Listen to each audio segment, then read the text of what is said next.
Well, good morning again. We have worked out all the bugs until the next set of bugs come.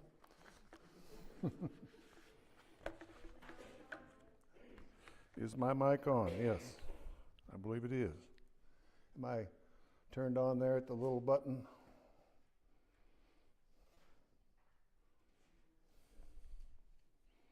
Yep, I'm on. Unplug me and plug me back in on the side. Sometimes that. I got nothing else for you. There's another bug.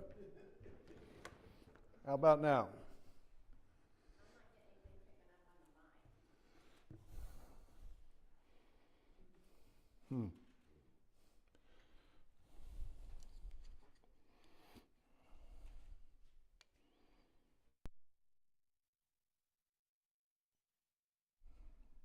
Yeah. No, just one at the top. Okay. All right. Okay, that was Tracy's fault there. Just want everybody to know. I appreciate everybody in different seats today, including Clayton coming up here leading music, and Tracy's back there on the camera. She hasn't done that for a while, and I haven't done this for a while. In fact, the only one that's in the regular seats are y'all. So, good. This morning I want to talk about a message I call Lazarus, the rest of the story. You remember a man named Paul Harvey? Everybody loved Paul Harvey. He used to come on every day at noon. And once around noon he would come on and have commentary about whatever was happening in the world. Wouldn't Paul Harvey have a lot to say today? Yeah. Then in the evening, he'd come on and he'd have a program called The Rest of the Story. Remember that? And that's where we get the phrase, probably, and now you know the rest of the story. And we're familiar with the story of Lazarus, the raising of the dead from Lazarus. Lazarus was ill, dying. Jesus was summoned. And what did he do? He waited 2 more days. And then he went to go where Lazarus was. And that probably took 2 or 3 days. Because by the time he gets to Lazarus, Lazarus has been dead for 4 days in the tomb. And both sisters come to Jesus, Mary and Martha, and they tell Jesus if he'd only been there, Lazarus wouldn't have died. And we even remember the famous verse that we all learned as children when they said you had to memorize a verse from the Bible. Remember what was the one you memorized? Jesus wept. It's the shortest verse in the Bible. But Jesus weeps because his friends are full of sorrow, even though he knows all along he's going to raise Lazarus from the dead. Martha tells Jesus, please don't roll away that stone. Remember that? She said, because my brother's been dead for 4 days, and by now he stinketh, according to the King James Version. We used to think that was so funny as kids. But she's embarrassed. She doesn't want to be embarrassed. And that brings us to Lazarus, the rest of the story. Because usually we know that Jesus raised him from the dead, and we kind of leave the story right there, don't we? And yet, let's look on. Let's look on to verse 45 and 46. Then many of the Jews who had come to Mary and had seen the things that Jesus did believed in him. But some of them went away to the Pharisees and told them the things Jesus did. Interesting. Our first point is we often fail to see God at work. We often fail to see God at work. A great miracle had just occurred. Lazarus was raised from the dead right before the eyes of many. Verse 45 says, many of the Jews who had come to Mary and had seen the things Jesus did believed in him. So many of them saw Lazarus rise from the dead, and because of that, they were believers. In fact, how could you not believe? How could you not believe in Jesus if you saw Lazarus after 4 days raised from the dead? But verse 46 says, but some of them went away to the Pharisees and told them the things Jesus did. Some of them went away. I don't believe for a second they went to the Pharisees to witness to the Pharisees. Come see what Jesus is doing. More and more these days, I believe the following statement is true. Some folks refuse to see any sign of God in the world we live in. I think that's getting more and more true. Some people just refuse to see God at work. Those are the people that wouldn't know God if they were trapped in a phone booth with him. I'm showing my age here. Never one of you here. Now, it's a statistical fact that 75 to 90% of all Christians accept Christ before the age of 18. How many in here fit that category? You accepted Christ before the age of 18. Raise your hand. Let me see. That was close to 75%.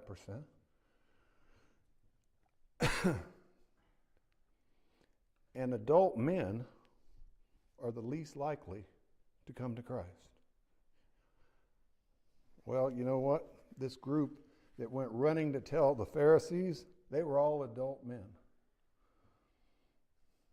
Women wouldn't have gone. Women wouldn't have been allowed to go talk to the Pharisees.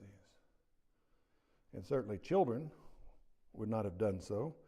So these adult male Jews saw with their own eyes Lazarus raised from the dead, and instead of becoming believers in Jesus, went running to tell the authorities. We often fail to see God at work. I read more and more hostility in spiritual postings, like on social media, Facebook and Twitter and all those sort of things. Downright ugly in their disbelief that God even exists. It's getting really, so there used to be some politeness in the world.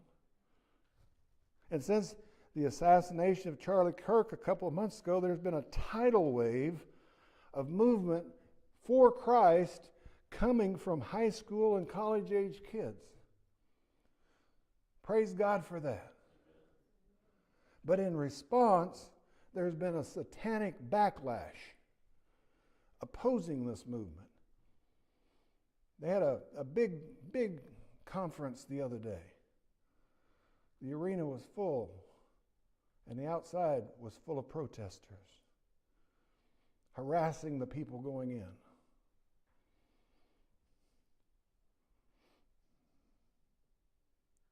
You can expect people to act like this, by the way. They're unbelievers. You can't expect unbelievers to act like believers. Here's some more data I ran across. Atheism. In 60 years, need that little pointer you got there. Oh, there it is. Never mind. That's okay. I wouldn't know how to use it, and we're not going to chance the technology anymore. This is 1948. Atheism. 2% or lower. 1948. This is the population of the United States, atheism. Just lower than 2%. This is 2008, up to 12%. That's an increase of 700%. It gets worse. But look at that chart. Now look at this chart. Looks similar? These are natural disasters in the United States from 48 to 2008. Look at that chart. Look at this chart. You think there's any coincidence there? We as a nation, as we've turned away from God, it would seem His hand of protection has moved in an equal way away from us. You want another example? School prayer. School prayer was declared unconstitutional in 1962. Along with that, things like the Ten Commandments were banned from being in our public schools. Basically, we kicked God out of our schools in 1962. You want to know how many school shootings we experienced in 1962? It was unheard of to have a school shooting, 1962. There have been 15 school shootings this year that resulted in injuries or death, according to Education Week analysis, and there have been 236 such shootings since 2018. 236. You kick God out, you invite evil in. It's that simple. And another statistic on those atheists, they've doubled since 2018. Since the end of this chart, atheism in the United States has doubled. And they're mostly men and mostly young. But back to our story. These were not atheists that were running to tell the Pharisees. They were among the Jews that had come to comfort Mary and Martha after Lazarus' death. Church people. You know, when we have a death in our church family, we comfort one another. We bring food. We do things like that. That's what they were doing. That's what these people were over at Mary Martha's house. And then some of them, those church people, ran to the Pharisees to tell them what Jesus had just done. Why would they do that? Why would they, having witnessed a miracle, run to the Pharisees? I'll tell you why. Jesus did not fit their mindset of what the Messiah would be. So he must be wrong, maybe even blasphemous. And that brings us to another point. Sometimes newness can be threatening. Sometimes we're threatened by newness, new things. Let's just look at how the Pharisees responded. Verse 47, then the chief priests and the Pharisees gathered a council and said, "What shall we do? For this man works many signs. If we let him alone like this, everyone will start believing in him. Everyone will believe in him, and the Romans will come and take away both our place and our nation." What were they worried about? Their standing, their power, their influence. They weren't concerned with their relationship with God, basically because they had no relationship with God. They worshiped their power. They worshiped their position. They worshiped their influence. And they were willing to do anything to hold on to it, including killing Jesus. Let's look on. with our story. What man intends as evil, God can use for his good. What man intends as evil, God can use for his good. Remember the story of Joseph and his brothers? You remember that story from the Old Testament? The brothers are jealous of Joseph for several reasons, so they throw him in a pit and eventually sell him as a slave. And he ends up in Egypt. And in Egypt, Joseph experiences a string of God-arranged circumstances. And Joseph is promoted to a powerful leadership position in Egypt, and he ends up having his brothers come to him to buy food that they badly needed. So he's gone from being in the pit, sold as a slave, to overseeing the brothers that did so to him, that threw him in that pit. You know what he tells his brothers? I know what I'd probably tell my brothers, but not Joseph. Joseph says in Genesis 50, verse 20, you meant evil against me, but God meant it for good, in order to bring about as it is this day, and to save many people alive. How many times in my life God took a poorly thought out plan on my part? You ever want to make God laugh, just tell him your plans. But he took a poorly thought out plan on my part and turned it into something productive. I can still remember my dad telling me as a young boy, as a young man, and sometimes I'd do something incredibly stupid and somehow come out smelling like a rose. And Dad would say, well, I can hear this voice today. Well, God looks over fools and small children. And son, you're no longer a small child. Thanks, Dad.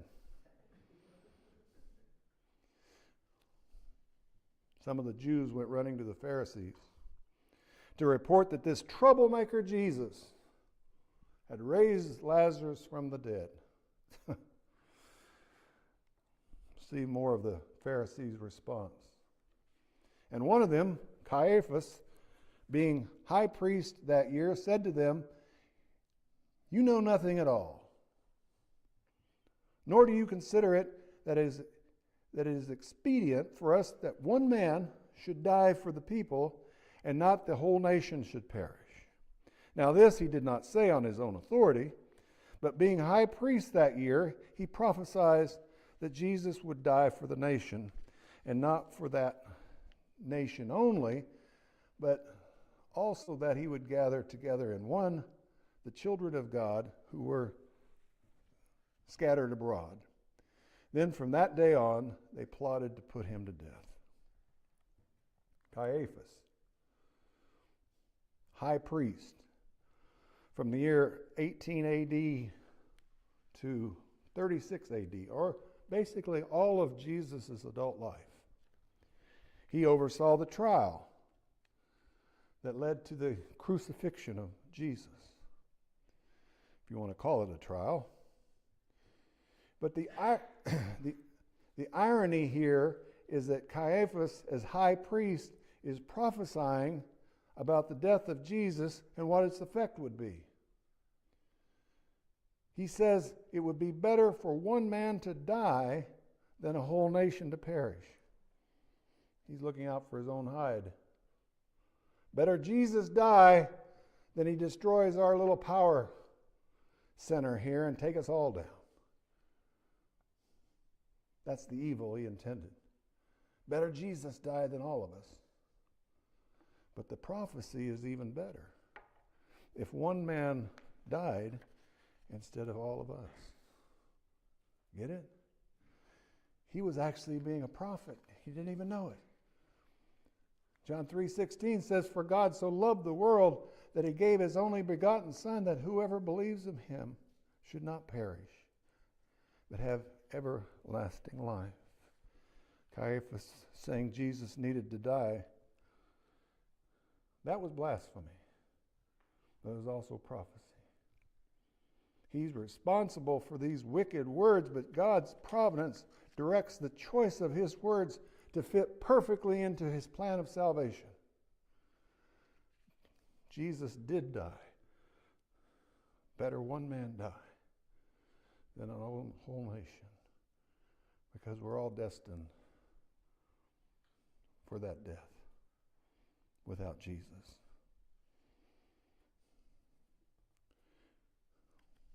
God is constantly working in our world.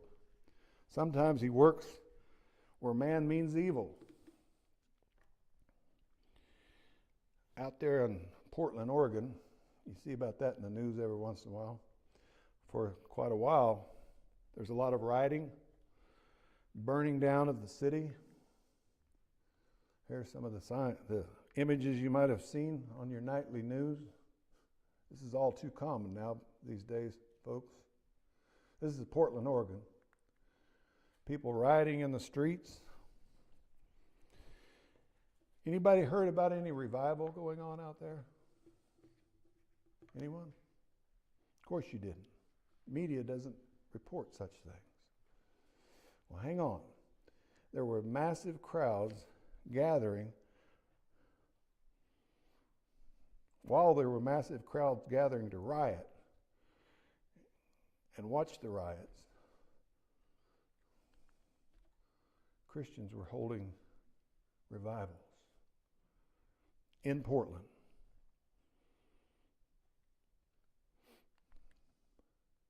There's a picture of it. White, black, Hispanic. One quote says, "We came and released our song of hope over this city. People gave their life to Jesus." Hundreds of people. We baptized people in the river behind us. There was so much joy. It took over the streets of the city that night. That's while the rioting was going on. Did you hear about it? No.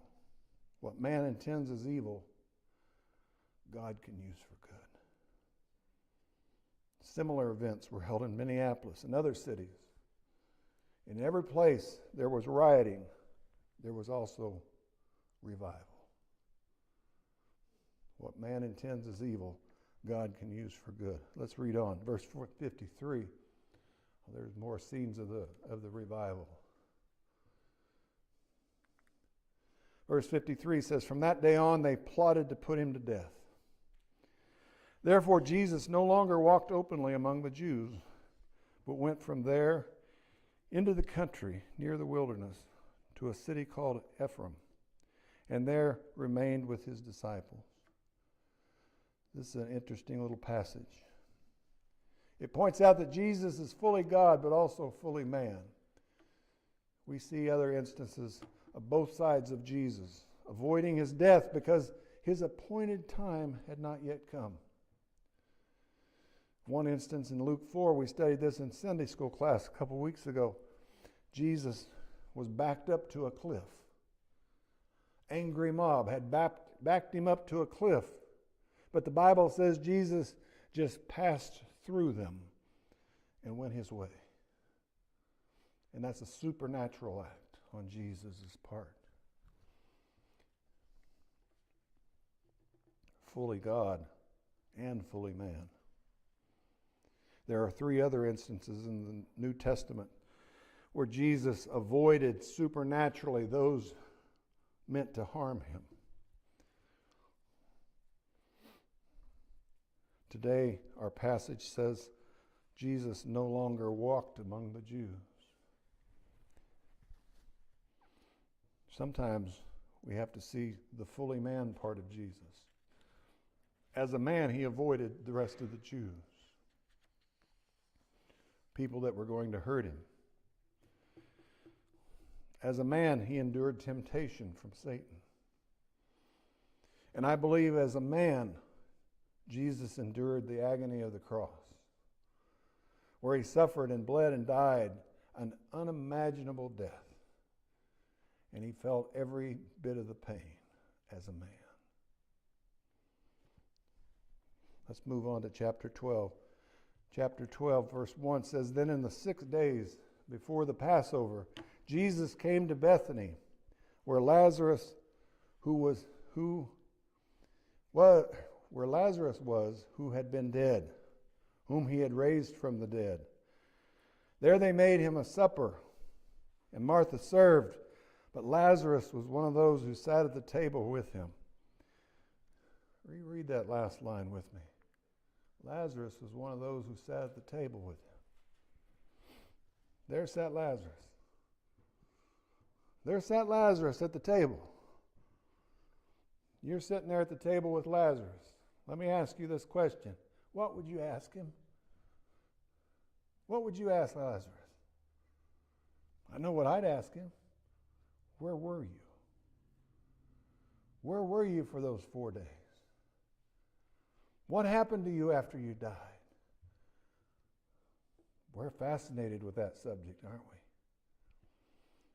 Happens all the time. We see all sorts of books and things online. You can buy all these books that address that. The afterlife revolution, after the afterlife. Bestsellers. 90 Minutes in Heaven. I think there was a movie. People go on Oprah, talk about their afterlife experience.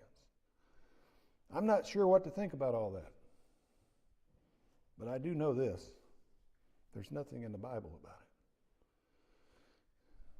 Why do you suppose the Bible is so silent on near-death experiences? Here was a perfect opportunity to tell us where Lazarus was.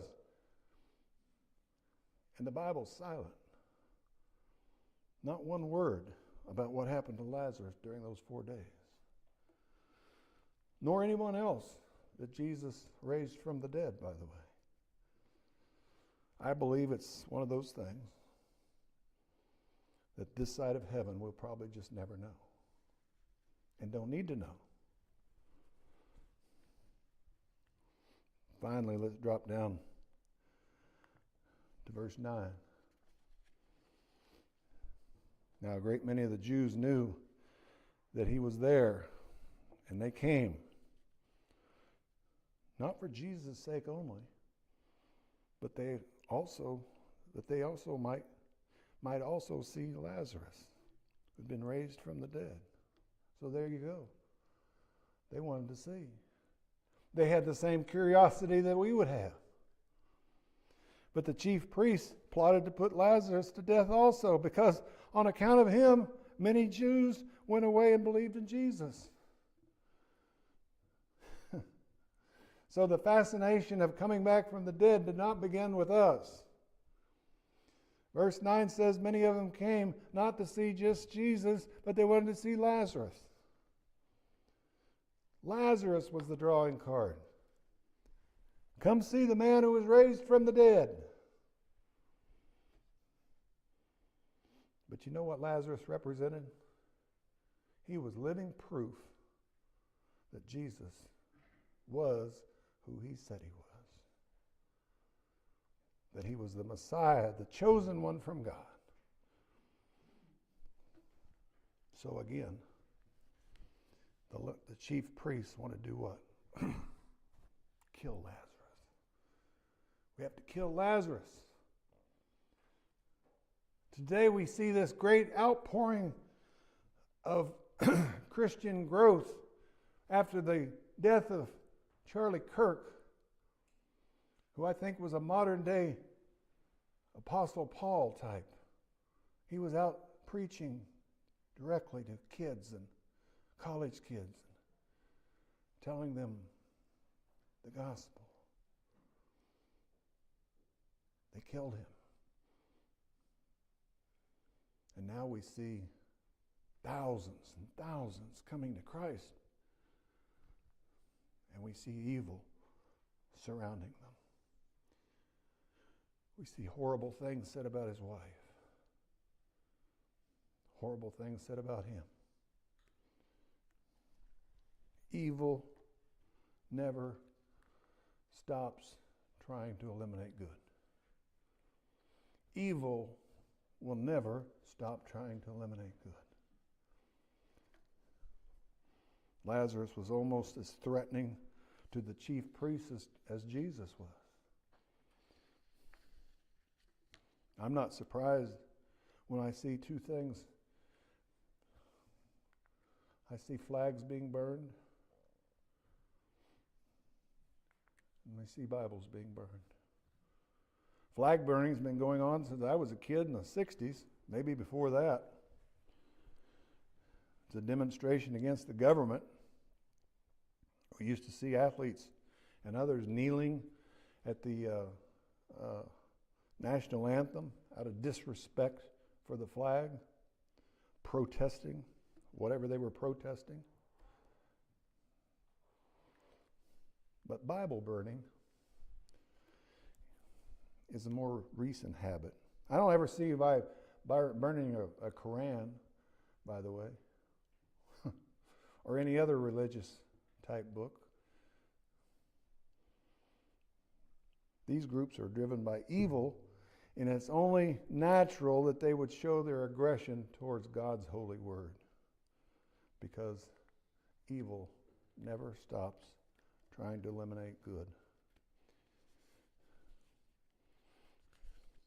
The Bible tells us light will overcome the darkness. I want to close today with us dwelling on the Word. I'm going to have Donna come up and play a little bit, and we'll do that video after that. But I want to close today with us dwelling on the Word. It's a great passage of hope from John chapter 1. John 1, verse 1 says, "In the beginning was the Word, and the Word was with God, and the Word was God. He was in the beginning with God. In Him," verse 4, "in Him was life, and the life was the light of men. And the light shines in the darkness, and darkness did not comprehend it."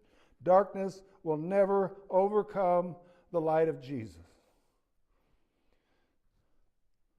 As hard as the forces of evil try, darkness